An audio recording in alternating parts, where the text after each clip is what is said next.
OP Singh ji, जो बात नाक कटने की जितनी इन पर लागू है उतनी आप पे भी लागू है क्या? अगर दारा सिंह हार गए, अगर कह रहा हूं, नाराज ना होइएगा कोई, अगर दारा सिंह हार गए तो समाजवादी पार्टी दफ्तर में नहीं, छत पे चढ़ के ये बात कहेंगे कि पूर्वांचल से भाजपा का सुपड़ा साफ क्या? और पूर्वांचल जो बात नावेद कह रहे थे, उनने एक बात कही कि बनारस है पूर्वांचल में गोरखपुर भी है क्या?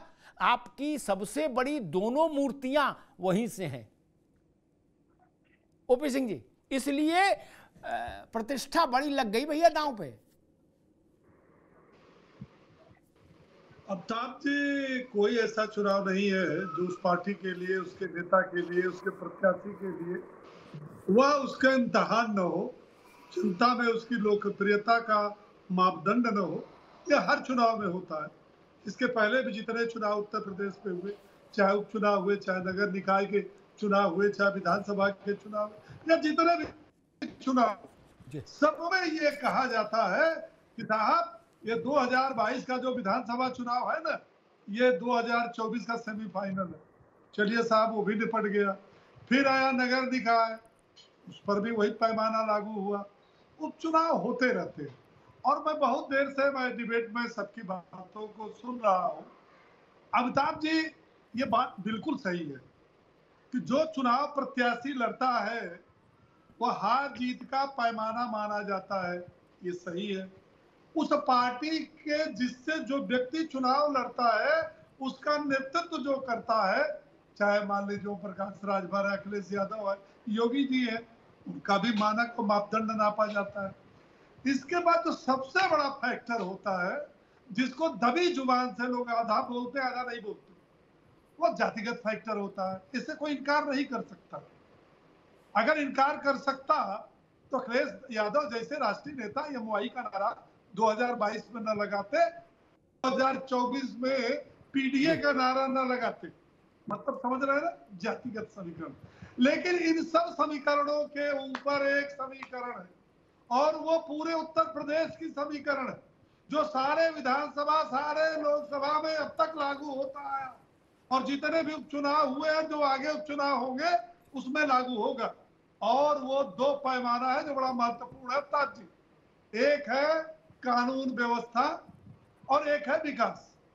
जब उत्तर प्रदेश के चुनाव में जाएंगे तो जनता ये विकास के मानक पर सबको तौलती है। अरे भाई, 4 बार समाजवादी पार्टी की थी, घोसी में कितना विकास हुआ, ये डबल इंजन की सरकार आई, घोसी में कितना विकास हुआ। अच्छा, पूर्वांचल में 4 जनपद ऐसे थे, आपको तो सारा पता है, एक प्रयागराज, एक गाजीपुर, एक आजमगढ़, एक मऊ, जो गुंडा राज से प्रभावित था। इन चारों जनपदों को गुंडा राज से मुक्ति मिली है। और विकास हमने कितना किया, ये उस पैमाने पर चुनाव में जब जाएंगे तो हमको बताना पड़ेगा कि हमने कितना विकास किया। तो कई चीजें मिलकर के ये चुनाव होता है। अखिलेश यादव जी की 2 बातें, आप 3 बातें याद रखिए। नंबर 1, 2014 से ये चुनाव तो हम ही जीतेंगे, भारी वोटों से जीतेंगे। दूसरा, हर चुनाव में जाति का नया पैमाना, एमओआई, पीडीए।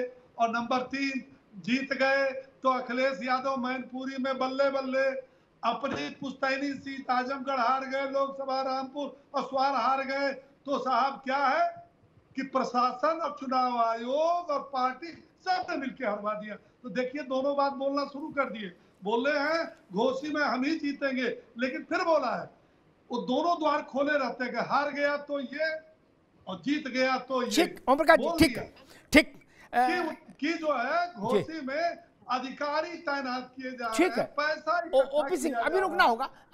अब मैं नावेद के पास चलूंगा, लेकिन एक बात मैं कहूं, जो बात ओपी सिंह ने की उस पर मुझे एक टिप्पणी करनी है। सारे चुनाव पैमाना होते हैं, ट्रेंड सेटर होते हैं, ऐसा मैं नहीं मानता। हेमवती नंदन बहुगुणा एक चुनाव लड़े थे इस देश में, भारत के प्रधानमंत्री और 11 राज्यों के मुख्यमंत्री वहां कैंपेन कर रहे थे बहुगुणा के खिलाफ। वो सामान्य चुनाव मान लेंगे? नहीं ना। नारा लगा था हिमालय का चंदन हेमवती नंदन। बहुगुणा जीते इंदिरा जी बेहोश हो गई रिजल्ट सुन के, पानी आनी मारा गया तब होश में आई। क्या विश्वनाथ लड़े थे, विश्वनाथ प्रताप, सामान्य चुनाव था वो, और फर्रुखाबाद का चुनाव बराबर जोड़ देंगे ओम प्रकाश मुकेश राजपूत का, नहीं ना। खतौली में भी हार गई बीजेपी, हम तो उतनी बड़ी चर्चा नहीं रखे, ठीक है सैनी थे, हार गए, ठीक है हार गए। क्या बात हमने नहीं कहा कि योगी आदित्यनाथ दांव पर लग गए और सारे समीकरण दांव पर लग गए, नहीं कहा ना, लेकिन घोसी में है दांव पर, इसको जनरलाइज नहीं करिए। ये छोटा चुनाव नहीं, मगर मैं कह रहा हूं तो सोच समझ के कह रहा हूं भाई। भाजपा का अश्वमेध रथ कहां रोका गया? पूर्वांचल के इन्हीं जिलों में रोका गया ना, यही बलिया, यही आजमगढ़, यही मऊ, यही ना है अंबेडकर नगर, और यही ये परीक्षा हो रही है भाई। दारा सिंह को लिया तो सोच समझ के लिया होगा ना कि भाई जान है, नावेद जी ये सोच के लिया होगा न। दारा सिंह और ओम प्रकाश राजभर दोनों ने भरोसा दिलाया होगा कि चिंता ना करो हम हैं। क्या अखिलेश यादव ऐसा नहीं कि जो हम समझ रहे अखिलेश यादव नहीं समझ रहे, वो भी जान रहे कि अगर सुधाकर हारे तो सुधाकर की सेहत पे फर्क नहीं, वो तो बोल रहे अपने कैंपेन में कि मेरा आखिरी चुनाव है, ठीक, जीत जाएंगे तो विधानसभा जाएंगे, अपने घर में सोएंगे, ठीक। लेकिन अखिलेश जी के लिए तो तर्क नहीं बचेगा कोई। फिर अशोक यादव जी फिर कुछ भी कहे, जो बात ओम प्रकाश जी कह रहे, मान लो ये भी कहे कि अधिकारी ने ऐसा कर दिया, ईवीएम ने वैसा कर दिया, और चुनाव आयोग और बाइडन और इटली फ्रांस, उससे कोई जनता तो नहीं मानेगी। नाक कटनी है तो कट जाएगी कि नहीं?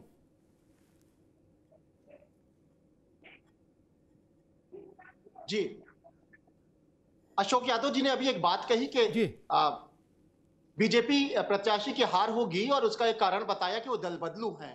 पिछले विधानसभा में वो कैसे जीते थे, वो तो दल बदलू का पूरा एक परंपरा है उनकी, और वो जल्दी से अपना दल बदल के आए थे, तो वहां पर तो ये लागू नहीं हुआ था। तो इस बार दल बदलू का निगेटिव पॉइंट क्यों गिना रहे हैं? दूसरी बात, एक छोटी सी बात कहना चाहता हूं, कुछ लोग होते हैं जो मुर्गा खाते हैं, लेकिन लोगों को पता नहीं कि इन्होंने मुर्गा खाया। कुछ लोग ऐसे होते हैं जो मुर्गा नहीं खाते हैं, अपने ऊपर ताज की तरह 2 पर लगा देते हैं मुर्गे के कि हमने मुर्गा खाया है, लेकिन मुर्गा नहीं खाते हैं। अखिलेश यादव जी जो बात कह रहे हैं पिछड़े दलितों का और अल्पसंख्यकों का, पीडीए की बात कर रहे हैं, लेकिन वो लागू नहीं कर रहे हैं। दरअसल वो पर लगाए हुए हैं और मुर्गा बीजेपी खा रही है। पीडीए का जो लाभ उठाया जा रहा है, फार्मूला तय किया जा रहा है, जाल बिछाया जा रहा है, वो भाजपा में।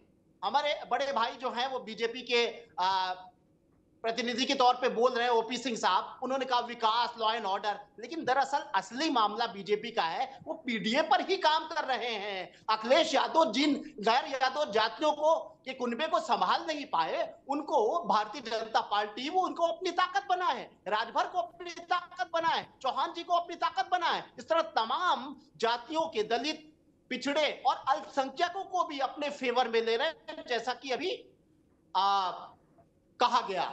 ये आपके उमेश यादव जी ने कहा कि अल्पसंख्यक भी वहां पर कहीं ना कहीं पिछड़े पसमानदा जो है उनको भी कहीं ना कहीं भाजपा अपने साथ लेने की, यानी अल्पसंख्यक, पिछड़े, दलितों को भारतीय जनता पार्टी इस चुनाव में एक बहुत मजबूती से उनका एक किला बनाए हुए, यानी पीडीए पे अमल भाजपा कर रही है, मुर्गा भाजपा खा रही है। और ठीक, मैं समझ गया, आप ये कह रहे हो कि मुर्गा भाजपा चाप रही है, अखिलेश यादव पंख लगाए हैं, ये कह रहे हो, ठीक है, मैं समझ गया। मैं ठीक है, मैं उनको भी चापना चाहिए। खैर, मैं ना मुर्गा सीधे ना खाओ, बिरयानी खाओ, कुछ तो करना पड़ेगा। खैर, मैं उमेश यादव के पास चलूं, लेकिन एक बात और कहूंगा कि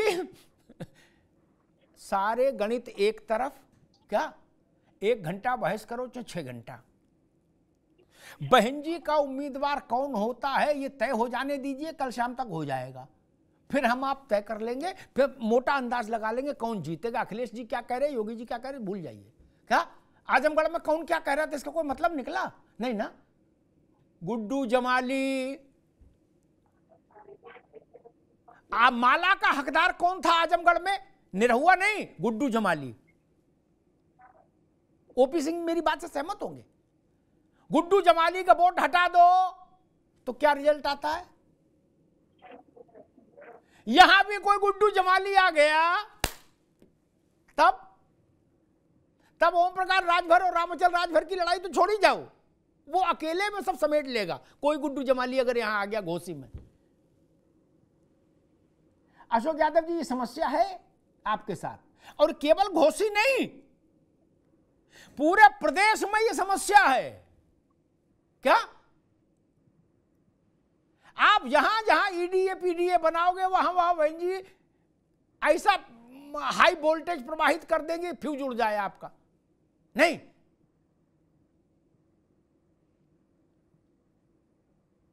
रामपुर इसलिए आपको हरा दिया कि वहां लड़ी नहीं, आजमगढ़ इसलिए हरा दिया कि लड़ी। क्या अब कर लो बात अशोक जी, तो क्या करिएगा? अमिताभ जी देखिए, बहन जी का जहां तक मूवमेंट की बात है, तो उनका जो कोर वोटर है, जो बात आप कह रहे हैं वही बात बहन जी का कोर वोटर भी कह रहा है। और वो इस बात को, पहले तो ये बातें पर्दे के पीछे हुआ करती थी, अब ये बातें पर्दे के सामने चाय पान की दुकानों पे और सड़कों पे हो रही। अरे आजमगढ़ में भी हो रही थी, आप लोग यही कह रहे थे कि अमिताभ जी अब कुछ बचा नहीं, ये सब बातें टीवी की हैं। आजमगढ़ में हम घूम रहे हैं, हम प्रचार कर रहे हैं, हम देख रहे हैं, कुछ 1,2,60,000 वोट गुड्डू जमाली की जेब में निकले। क्या आप ध्वस्तीभूत हो गए? वही बात आप घोषी में दोहरा रहे हो कि ये पता लग गया, दिस लग गया, देट लग गया। भाई 13% वोट तो उनके पास है ना, ठोक पीट के मजबूती के साथ, वो कहां ले जाओगे अशोक जी? देखिए, वही मैं कहने की कोशिश कर रहा था अमिताभ जी कि काट की हाड़ी बार बार नहीं चढ़ती। जब एक चाल आप चल के कामयाब हो गए, फिर अगली चाल आप अगर उसी पैटर्न पे चलेंगे तो आपको कामयाब होने की दर जो है काफी हद तक कम हो जाएगी, क्योंकि उसके काउंटर के लिए। अच्छा, अगर हो गए कामयाब तब क्या करिएगा? तब चातुर्मास व्रत करिएगा? क्या करिएगा फिर? मान लो हो गए कामयाब बसपा वाले, फिर तब क्या करिएगा आप? देखिए, जहां तक बात बसपा के कामयाब होने की है या बसपा के वहां पे टिकट वोट कटवा की भूमिका की है, इस बार वहां पे केमिस्ट्री ऐसी बनी है अमिताभ जी कि वहां पे बसपा की कोई वोट कटवा की भूमिका नहीं चल पाएगी जी। और रह गई बात जो इसके पहले आप कह रहे थे, सावन भादो की बात आप कर रहे थे अमिताभ जी। सावन की चिंता माननीय प्रकाश राजभर जी, मैं बड़ी हंसी आ रही मुझे करके कि उन्होंने कहा कि गाजीपुर का डीएम मेरी बात नहीं सुनता है। उनके लड़के की शादी थी, आपको पता होगा, अरविंद राजभर की, सड़क नहीं बनवा पाए। प्रकाश राजभर जी कैबिनेट मंत्री थे, तो सावन की हरियाणा अब एक्सप्रेस वे बनवा देंगे, अब एक्सप्रेस वे बनवा देंगे, चलो अब समस्या खत्म। लेकिन आपके साथ रहते तो सड़क क्या, फिर तो थाने से साइकिल नहीं छुड़ा सकते थे ओम प्रकाश राजभर। ऐसा नहीं है, ऐसा हम देखिए, हमारे पास थे, अखिलेश यादव जी के बगल में बैठते थे। उस दिन आपने विधानसभा में देखा होगा। रुक एक मिनट रुक जाओ भैया, रुक जाओ। मैं तो बहुत प्रैक्टिकल आदमी हूं, सारे मित्र मुझे जानते हैं, मैं कतई हिपोक्रेसी में यकीन नहीं रखता। एक उदाहरण दे दूं, उमेश यादव का चलूंगा, फिर ओपी सिंह जी से पूछूंगा एक सवाल। बड़ी बड़ी बातें हो रही, हाथ कंगन को आरसी किया और पढ़े लिखे को फारसी किया। शिवपाल जी का एक उनके स्टाफ का, उनका करीबी बालक पकड़ गया, उसकी गाड़ी में कुछ गड़बड़ सड़बड़ मिला सामान। क्या टेलीफोन से नहीं छूटा? अशोक यादव नोट करो मेरी बात, शिवपाल यादव के टेलीफोन से नहीं छूटा।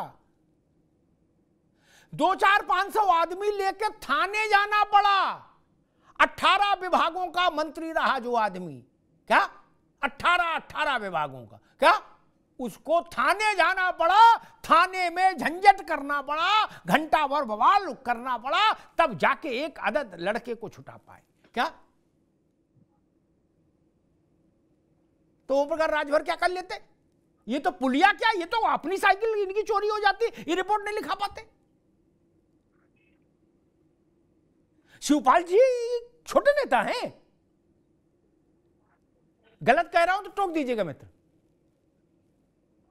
नावेद तो लखनऊ में रहते, इन्होंने देखा कितना ड्रामा करना पड़ा एक जरा से, मतलब जो टेलीफोन से छूट जाता है आदमी। क्या पता लगा अशोक यादव को भेज दिया, उसने कहा कि मानी शिवपाल जी बात करेंगे, दरोगा जय हिंद करके तुम गैर सर, क्या ऐसे होता है ना? या आपने कभी सुना? एक और पकड़ा गए थे जिनके खिलाफ एफआईआर हुई थी, वो कुछ ट्विटर पे लिख देते थे। क्या नावेद जी को पता, अखिलेश जी को डीजीपी के दफ्तर चल के जाना पड़ा था क्या? जाना पड़ा था ना। नरेश उत्तम पटेल की हिम्मत नहीं पड़ रही थी, उनने कहा गुरु हमको और फंसवा दो, हैं हमारे खिलाफ और मुकदमा हो जाए, हमारी भी गिरफ्तारी हो जाए। क्या अखिलेश जी गए थे कि नहीं गए थे?